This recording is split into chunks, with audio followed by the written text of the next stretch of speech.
Chicken ভর্তা বানানোর জন্য আমি চিকেনগুলোকে ছোট ছোট পিস করে কেটে নিয়েছি। বাজার থেকেও আপনারা চিকেন কিমা এভাবে কেটে আনতে পারেন। আর চিকেন ভর্তা করার জন্য আমি এখানে অল্প একটু নুন, টক দই দিয়ে আধ ঘন্টা ম্যারিনেট করে রেখেছি। প্রথমে একটু বাটার দিলাম, বাটারটা গলে গেলে তারপরে সাদা তেল দেবো। সাদা তেল দিলাম, তেল আপনাদের পরিমাণ মতন দেবেন। এরপর দুটো শুকনো লঙ্কা দিলাম। শুকনো লঙ্কাটা হয়ে গেলে ভাজা এলাচ, লবঙ্গ, দারচিনি ফোড়ন দিলাম। 200 গ্রাম চিকেনের জন্য আমি দুটো মিডিয়াম সাইজের পেঁয়াজ নিয়েছি, পেঁয়াজটা দিলাম।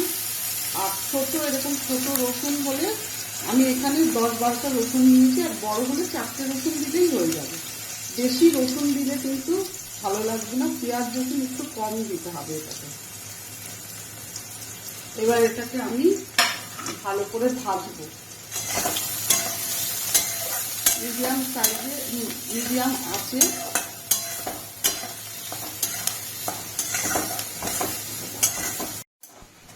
পেঁয়াজটা এরকম হালকা ভাজার পর এবার আমি চিকেনটা দিয়ে দেবো। চিকেনটা দিয়ে ভালো করে অল্প আছে এটাকে কষাবো।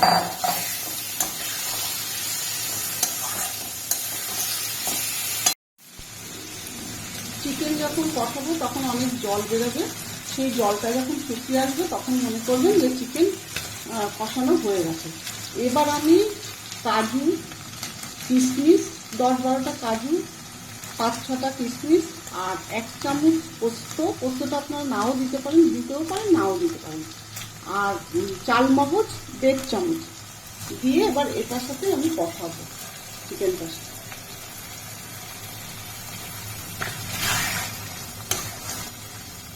আচ্ছা, এবার দেবো একটু আদা, অল্প একটু আদা, জিরে আর ধনের গুঁড়ো আমার এখানে মিশানো আছে, অল্প সামান্য একটু জিরে ধনের গুঁড়ো দেবেন।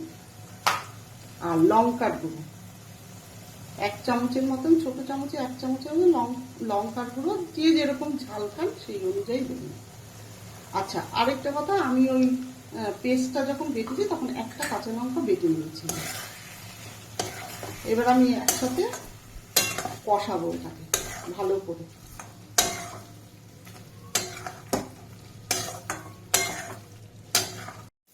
তেল ছেড়ে দিয়েছে, তার মানে চিকেন কষানো হয়ে গেছে। এবার আমি মিষ্টি দেবো।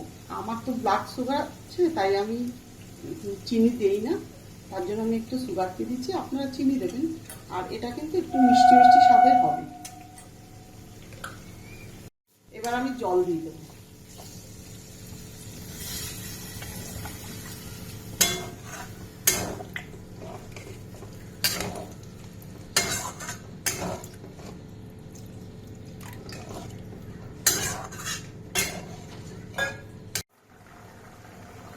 ফুটে উঠেছে, এবার আমি একটু নুন দিলাম।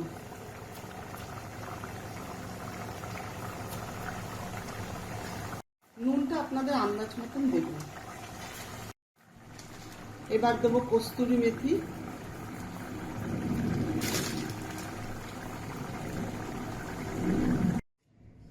কস্তুরি মেথি দেওয়ার পর একটু মাখন দিলাম। গ্যাসটা অফ করে দিয়েছি, চিকেন ভর্তা রেডি।